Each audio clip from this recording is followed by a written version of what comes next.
اور اسی طرح ہم اپنی آیتیں کھول کھول کر بیان کرتی ہیں تاکہ تم لوگ ان پر عمل کرو، اور اس لیے کہ گنہگاروں کا رستہ ظاہر ہو جائے۔ اے پیغمبر، کفار سے کہہ دو کہ جن کو تم اللہ کے سوا پکارتے ہو مجھے ان کی عبادت سے منع کیا گیا ہے۔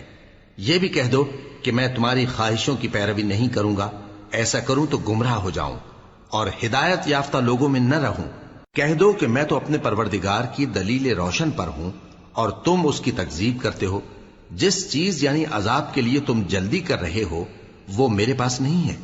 ایسا حکم اللہ ہی کے اختیار میں ہے۔ وہ سچی بات بیان فرماتا ہے اور وہ سب سے بہتر فیصلہ کرنے والا ہے۔ کہہ دو کہ جس چیز کے لیے تم جلدی کر رہے ہو اگر وہ میرے اختیار میں ہوتی تو مجھ میں اور تم میں فیصلہ ہو چکا ہوتا،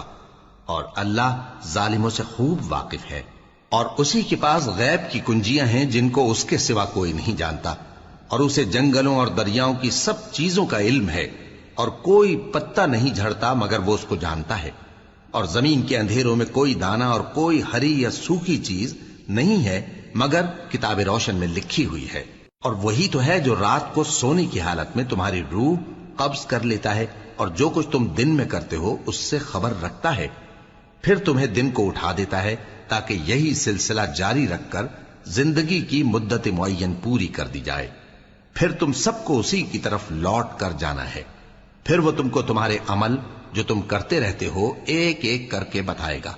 اور وہ اپنے بندوں پر غالب ہے اور تم پر نگہبان مقرر کیے رکھتا ہے، یہاں تک کہ جب تم میں سے کسی کی موت آتی ہے تو ہمارے فرشتے اس کی روح قبض کر لیتے ہیں اور کسی طرح کی کوتاہی نہیں کرتے۔ پھر قیامت کے دن تمام لوگ اپنے مالک برحق اللہ تعالی کے پاس واپس بلائے جائیں گے۔ سن لو کہ حکم اسی کا ہے اور وہ نہایت جلد حساب لینے والا ہے۔ کہو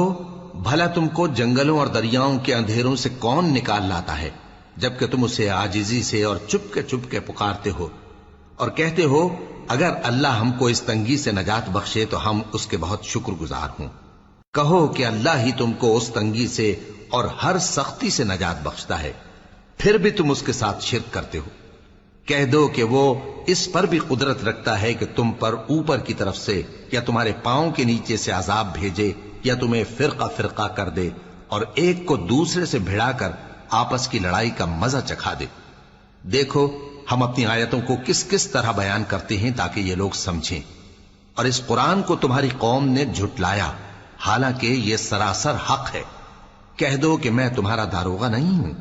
ہر خبر کے لیے ایک وقت مقرر ہے اور تم کو ان قریب معلوم ہو جائے گا۔ اور جب تم ایسے لوگوں کو دیکھو جو ہماری آیتوں کے بارے میں بےہودہ بکواس کر رہے ہوں تو ان سے الگ ہو جاؤ یہاں تک کہ وہ اور باتوں میں مصروف ہو جائیں،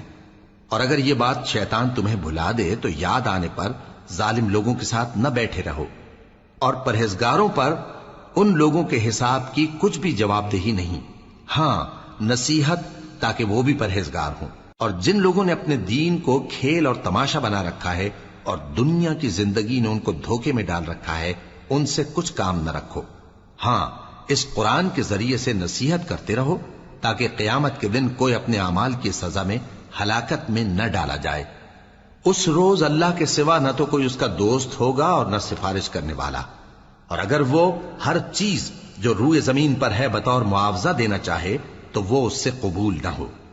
یہی لوگ ہیں کہ اپنے اعمال کے وبال میں ہلاکت میں ڈالے گئے، سو ان کے لیے پینے کو کھولتا ہوا پانی اور دکھ دینے والا عذاب ہے، اس لیے کہ کفر کرتے تھے۔